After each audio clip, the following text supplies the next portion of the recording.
നമസ്കാരം. കൈരളി വായനശാലയിൽ വയോജന സംഗമവും മലയാള ഭാഷാ ദിനാചരണവും നടത്തി. വയോജനവേദി പ്രസിഡന്റ് പി കെ ശശീധരൻ്റെ അധ്യക്ഷതയിൽ ചേർന്ന യോഗം വായനശാല പ്രസിഡന്റ് പൊന്നമ്മ MP ഉദ്ഘാടനം ചെയ്തു. മലയാള ഭാഷയുടെ ഉൽപ്പത്തി വികാസങ്ങളെ സംബന്ധിച്ച് മലയാള അധ്യാപകനായിരുന്ന AR ദിവാകരൻ സംസാരിച്ചു. താലൂക്ക് ലൈബ്രറി കൗൺസിൽ അംഗം VV കുഞ്ഞപ്പൻ, ബാലവേദി കോർഡിനേറ്റർ പത്മജ ഗോപാലകൃഷ്ണൻ എന്നിവർ ആശംസകൾ അർപ്പിച്ചു. വായനശാല സെക്രട്ടറി V ശിവകുമാർ സ്വാഗതവും വനിതാവേദി കൺവീനർ സീബ MS കൃതജ്ഞതയും പറഞ്ഞു. നാടൻ പാട്ടുകൾ, നാടക സിനിമാ ഗാനങ്ങൾ, രഹസ്യം കൈമാറൽ, ഓർമ്മ പങ്കുവെക്കൽ, കവിതാ ആലാപനം, അനുഭവ വിവരണം തുടങ്ങി വിവിധ കലാപരിപാടികൾ അംഗങ്ങൾ അവതരിപ്പിച്ചു. ഒറ്റയൊക്കെ ഉള്ള സംഖ്യകൾ അതിൽ ഏറ്റവും വലുതേതാ? 9. അപ്പോൾ ബാക്കിയുള്ള സംഖ്യകൾ എല്ലാവർക്കും മനസ്സിൽ ഓർമ്മയുണ്ടല്ലോ. അപ്പോൾ ബാക്കിയുള്ളവരെല്ലാവരും ഇങ്ങനെ നേരെ നിൽക്കുകയായിരുന്നു. 9, 8, 7, 6 അങ്ങനെ 0 വരെ നിന്നു. സുന്ദര ഹേമന്തരാത്രി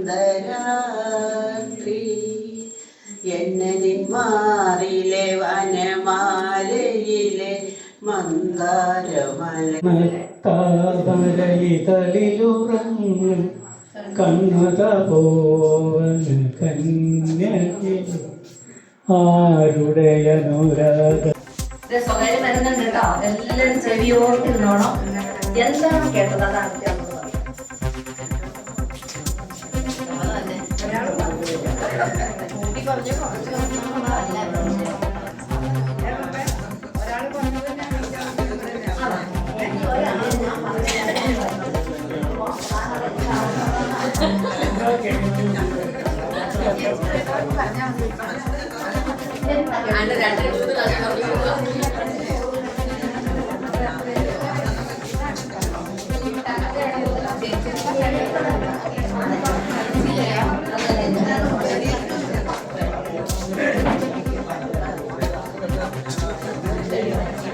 എന്ത് കേട്ടോന്ന് ചാനൽ പറഞ്ഞാൽ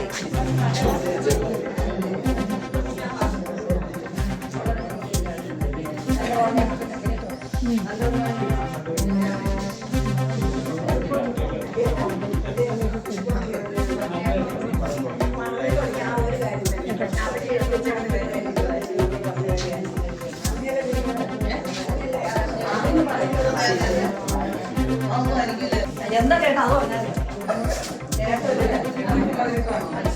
പറഞ്ഞാൽ ഒരു വയസ്സ് പറയാനോ.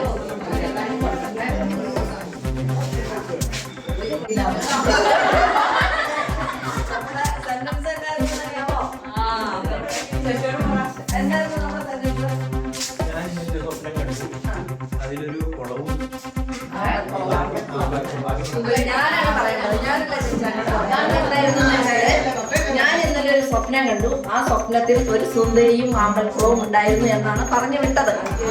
ഇവിടെ വന്നപ്പോ ഇവിടെ ചായ കിട്ടിയില്ലാതായി. അപ്പൊ എന്താണ് ഇതിന്റെ അർത്ഥം? ഇതാണ് നമ്മളെല്ലാവരും ഒരു കാര്യം പറയുമ്പോ ഒരു കാര്യം നമ്മൾ കേൾക്കണതല്ല പറയുന്നത്. അന്നേരം നമ്മൾ ഒരാളിൽ നിന്നും ഒരു സ്വകാര്യം കേൾക്കാൻ പോകരുത്. അത് കേൾക്കണേന് കാര്യം നേരിട്ട് കേൾക്കുക. എന്ത് കാര്യം ഉണ്ടെങ്കിലും നമ്മൾ